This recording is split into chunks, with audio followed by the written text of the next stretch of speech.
Hello and welcome to this month's edition of Hempfield Happenings. We're your hosts, Taylor Hess and Austin Groft, here in Seattle, Washington.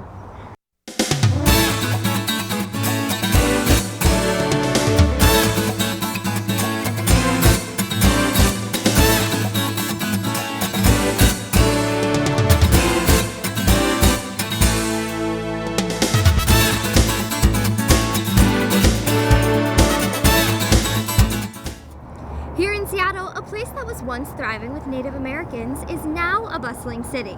However, the city still tries to maintain its cultural identity through businesses, outreach centers, and clubs. First, we look at how one center in Seattle helps connect the community and world through boat making.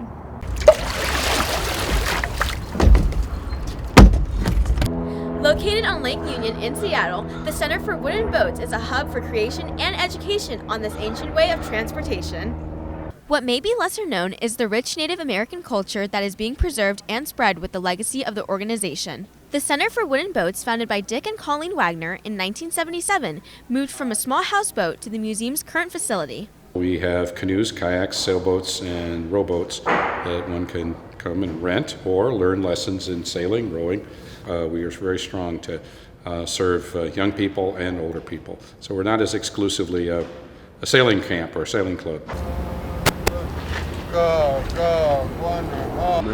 My name is Sadut and I'm a hider, Simtiam hider from Alaska. I've been here for a few years, making canoes with young people from all cultures. And the one over yonder is made by third graders and bringing the cultures of all cultures from the earth together here at the Center for Wooden Boats. Native American culture is the First Nations. They were the people here 200 years ago. With Sadut, who is a native carver from Heidelberg, Alaska, is that he came about 20 some odd years ago and was needing a place to be to establish these cultural connections between the dominant culture but also other native groups. The grandfather of all transportation, and if you look at some pretty sophisticated histories or prehistories, you'll know that people could go from one island to the other, and the high possibility is they use boats or canoes or such thing. The center's welcoming environment helped nurture Sadut's spirituality. It's very important to keep our cultures now are about 130 canoes strong in the Northwest here. And the vital importance to the youth to teach them how to handle and be leaders of tomorrow. And that's what's happening through the center here, not only the community and the world. Sadut emphasizes that Native American culture is about the inclusion of all ages and cultures in harmony and feels that this facility promotes such harmony.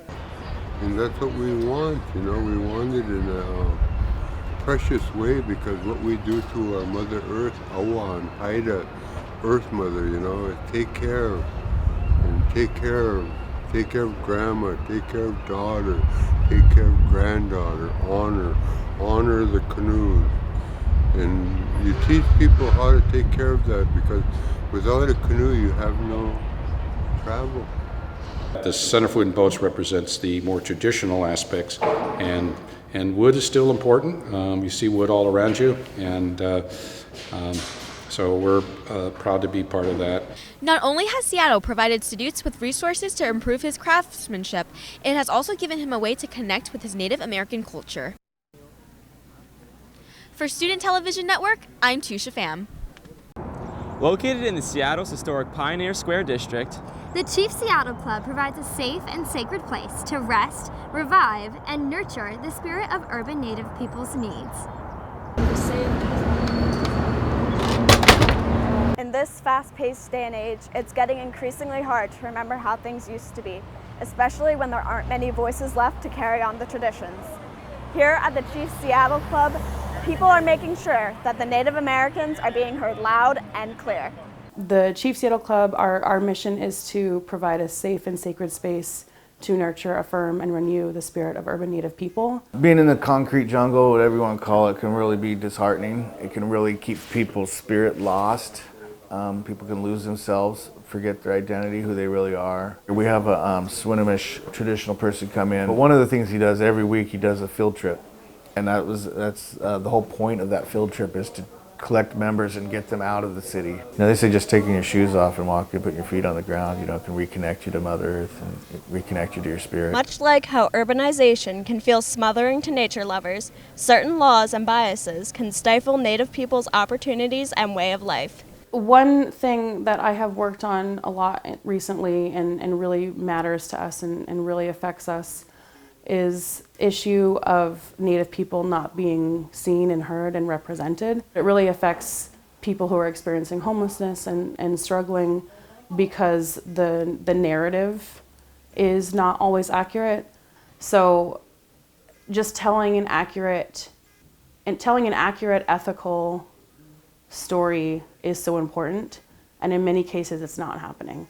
What we're doing is really equity in action, because we're ensuring that Native people are seen and heard and cared for. It's really just all about being there for our people and ensuring they're cared for. In our programming, we really work on small access points back to tradition and healing, whether it's them being reminded of something that they used to have as kids, or they are returning to something that they never had because it was stolen from them. Kids were taken from their homelands, they were stolen from their families and their tribes, their culture, their language.